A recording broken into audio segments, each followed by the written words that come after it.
Feel sharp? Be sharp. Use Gillette Blue Blades with the sharpest edges ever honed. Gillette's Cavalcade of Sports is on the air.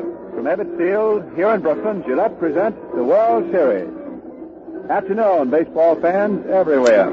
It's the old redhead, Red Barber, with Mel Allen, greeting you for the Gillette Safety Razor Company as the New York Yankees and the Brooklyn Dodgers warm up for the fifth game in the State Championship Classic. Gillette, maker of world-famous Gillette razors, blades, and shaving creams, has leading events in various fields of sport the year round. Gillette also broadcasts and telecasts the major boxing match of the week every Friday night.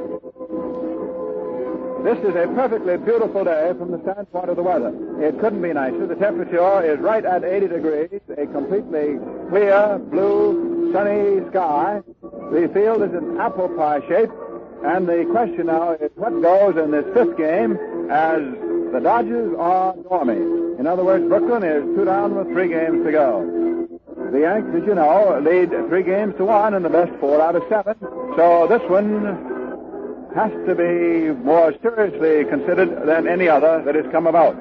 And for those of you who haven't looked in the little red book of baseball records or who are not quickly conversant, only twice in the entire history of the World Series, going back to 1903 when World Series as properly constituted began, has a team. The Dodgers Symphony Band entertaining the crowd today. Top of the third inning, 2-0 for you late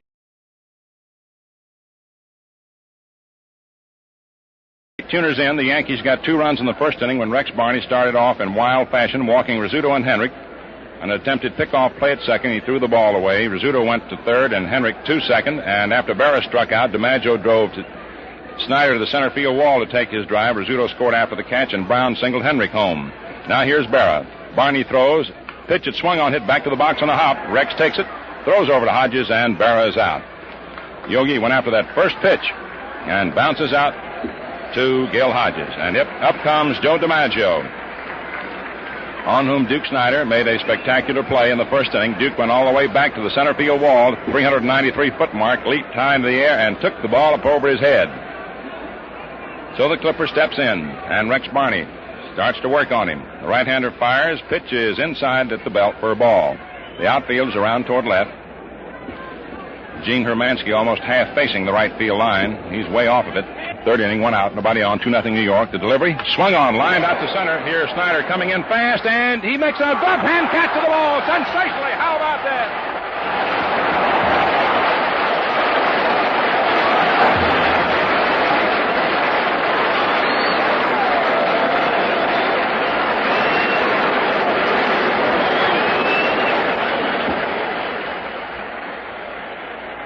Duke Snyder, for the second consecutive time, robs DiMaggio of a base hit as he came racing. And as we get ready to go into the last half of the fifth inning, all set to move into the Gillette microphone is Red Barber. And it's always great to be able to work with a great announcer. Red, I mean that from the heart. It's always a wonderful pleasure to be able to associate with you on these World Series broadcasts or any other.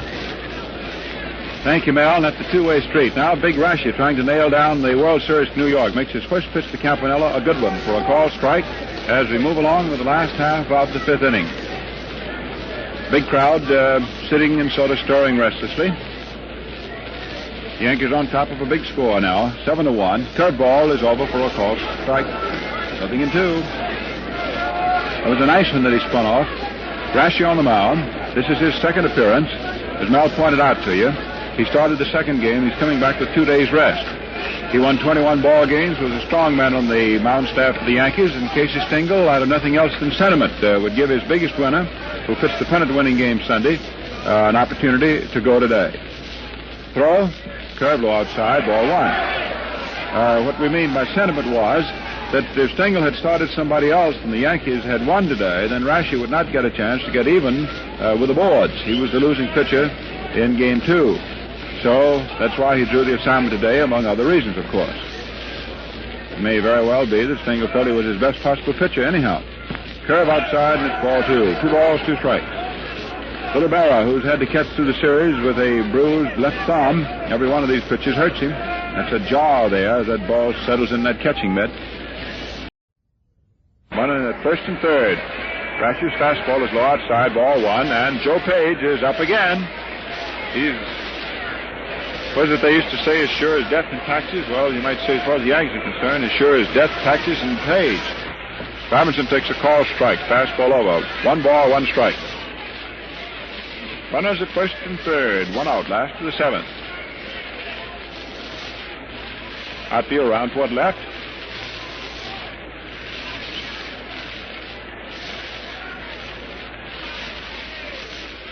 Throw, swung on, hit foul outside first base. That's 1 and 2. 1 ball, 2 strikes. I guess at a time like this that Casey Stengel remains a little itchy because he's seen big leads evaporate. Everybody, of course, knows that at one time in the World Series, the Athletics came up with 10 runs in 1 inning. That's what makes baseball the interesting, charming, irresistible sport that it is its consistent uncertainty, complete unpredictability. So, you play them out to the end and see what happens. That's what we're doing. The 1-2 pitch. Swung on. There's a high fly ball into left field. Woodling's under it. It's an easy chance for him. Jorgensen tags at third. There's the catch. Jorgensen comes on in and scores. And Henrik, the first baseman, no, that's Brown, cut the ball off in front of Henrik. And this holds Snyder at first base. So it's a 10-3 ball game. Fly ball to left field. High.